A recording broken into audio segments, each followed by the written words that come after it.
तो संगत जी, एक बार की बात है, एक नवविवाहित जोड़ा किसी फंक्शन से लौटकर आ रहा था, किसी शादी के फंक्शन से, और वहाँ पर उनको ना बहुत ही अच्छी क्वालिटी का branded blanket as a return gift मिला था, सारे लोगों को मिला था।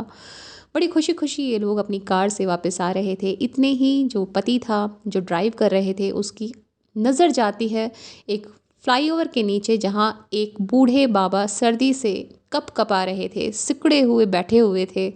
और ये वहाँ गाड़ी रोकता है। रात काफ़ी हो गई थी। पत्नी कहती है, अरे इतनी रात में कहाँ गाड़ी रोक रहे हो, क्या लेना है तुम्हें, सुनसान इलाका है, चलो घर चलो।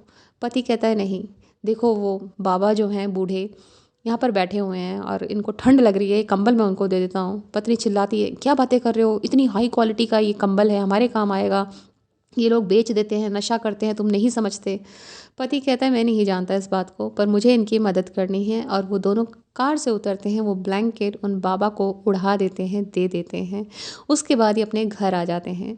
2-4 दिन ऐसे ही निकल जाते हैं। बाई चांस 2-4 दिन बाद ये जोड़ा फिर से उसी जगह से निकल रहा होता है। पत्नी को दोबारा से दिमाग में आता है और बोलती है कि देखो, मैं तुम्हारी आंखें खोलना चाहती हूँ, तुम बहुत भोले हो, लोगों पर ऐसे ही भरोसा कर लेते हो, चलो वहीं रोको जहाँ तुमने उस दिन कंबल दिया था बाबा जी को। ये पति वहीं गाड़ी रोकता है, देखता है बाबा जी फिर से उसी चादर में सुकड़े पड़े हुए थे। ये पत्नी वहाँ पहुँचती है और बाबा को उल्टा सीधा सुनाती है, बेच दिया ना कंबल, कर लिया होगा नशा, तुम लोग ऐसे ही होते हो, हमने तुम्हारी मदद करी थी। बहुत कुछ सुनाती है। उसके बाद वो बाबा कहते हैं, अगर आप बोल चुकी तो मैं कुछ बोलूँ। बाबा उनकी निगाह रोड क्रॉस करके एक बूढ़ी अम्मा पर दिखाते हैं, जो विकलांग थी, जो चल भी नहीं सकती थी, जिनके कपड़े फटे हुए थे, जिनके पास एक चादर भी नहीं थी अपना शरीर ढकने के लिए। बोलते हैं, वो कंबल मैंने उन्हें दे दिया, क्योंकि उनके पास तो चादर भी नहीं थी, मेरे पास कम से कम चादर तो थी।